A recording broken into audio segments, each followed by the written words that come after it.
आप सभी को जय मसीह की स्ट्रॉन्ग टावर चैनल में आप सबों का स्वागत है।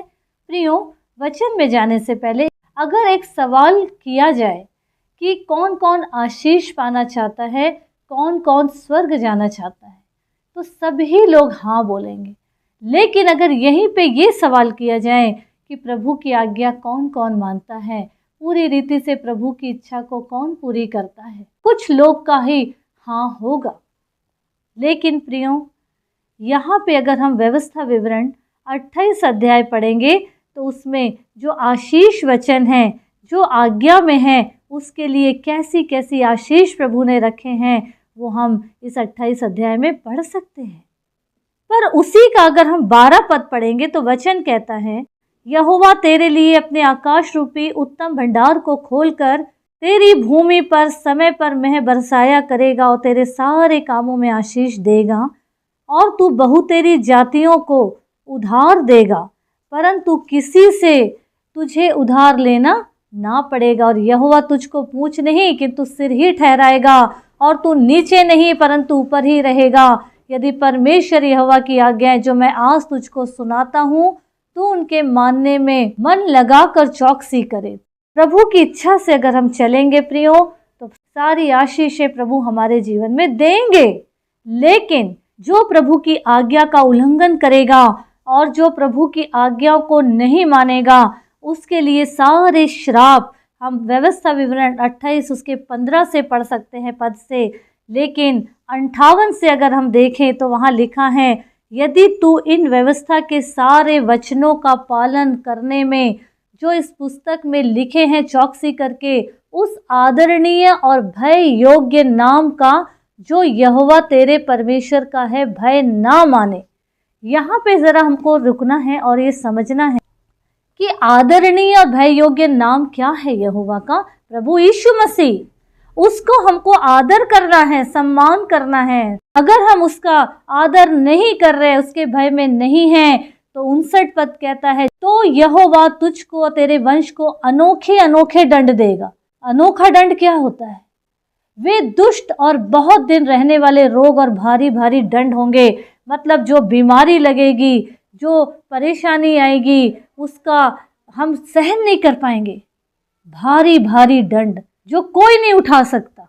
और वह मिस्र के उन सब रोगों को फिर तेरे ऊपर लगा देगा जिनसे तू भय खाता था, और वे तुझ में लगे रहेंगे। और जितने रोग आदि दंड इस व्यवस्था की पुस्तक में लिखे नहीं हैं, उन सबों को भी यहोवा तुझको यहाँ तक लगा देगा कि तेरा सत्यानाश हो जाएगा। प्रियो, हमको यहाँ ये समझना है कि अगर हम प्रभु की आज्ञा में नहीं रहेंगे तो हम दंड और श्राप के अधीन होते चले जाएंगे।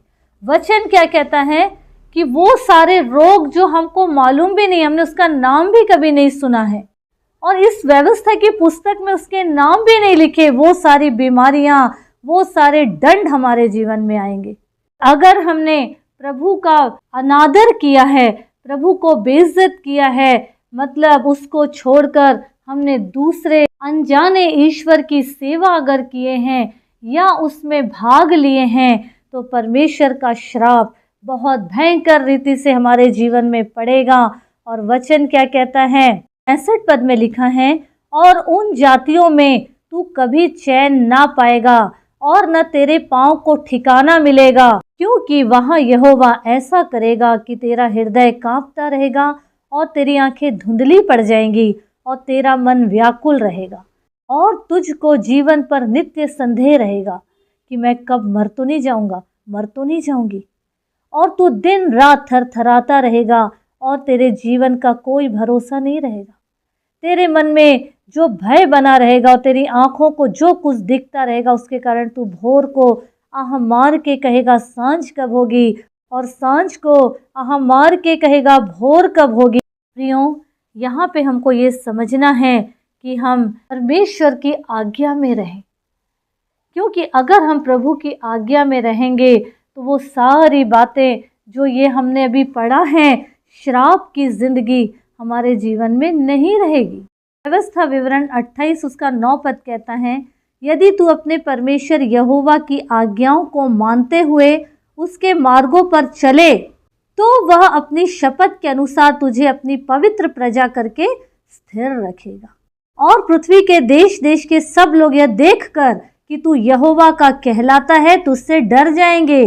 प्रियो, यहाँ पे हमको ये जानना ज़रूरी है कि आज्ञा में रहेंगे तो प्रभु हमें स्थिर रखेगा, हमारे पांव उखाड़े नहीं जाएंगे, प्रभु हमें दृढ़ करेगा, मजबूत करेगा।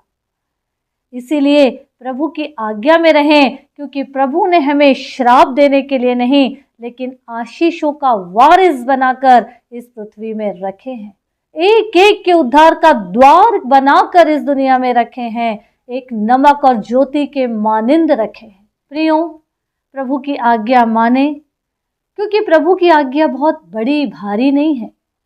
संसार में जीना, संसार के साथ चलना, ये हमारे जीवन में भारी पड़ सकता है, भारी है, इसीलिए हम दुख उठाते चले जा रहे हैं। लेकिन हम प्रभु की आज्ञाओं को माने, उसके साथ आगे चले, उसको अपना उद्धारकर्ता ग्रहण करके उसके साथ साथ आगे बढ़ते जाएं प्रियो, ताकि हमारे जीवन से कई लोगों की जिंदगी बचे और सच में वो शब्द, वो सवाल जो कि हम आशीष पाना चाहते हैं, स्वर्ग जाना चाहते हैं, हम हाँ जब बोलें तो पूरे विश्वास के साथ बोलें, ताकि हमको ये विश्वास हो और हम प्रभु में घमंड करके ये कह सके कि हाँ सच में हम प्रभु के साथ राज्य करेंगे। प्रियो, सब बातों में प्रभु को महिमा मिले और प्रभु का राज फैले, ऐसा कार्य हमारे जीवन से प्रकट हो, ताकि हर पल हम प्रभु के हर्ष के वजह बनते चले जाएं। प्रभु यीशु मसीह इस वचन के द्वारा हम सबों को आशीष दे। आमीन, आमीन।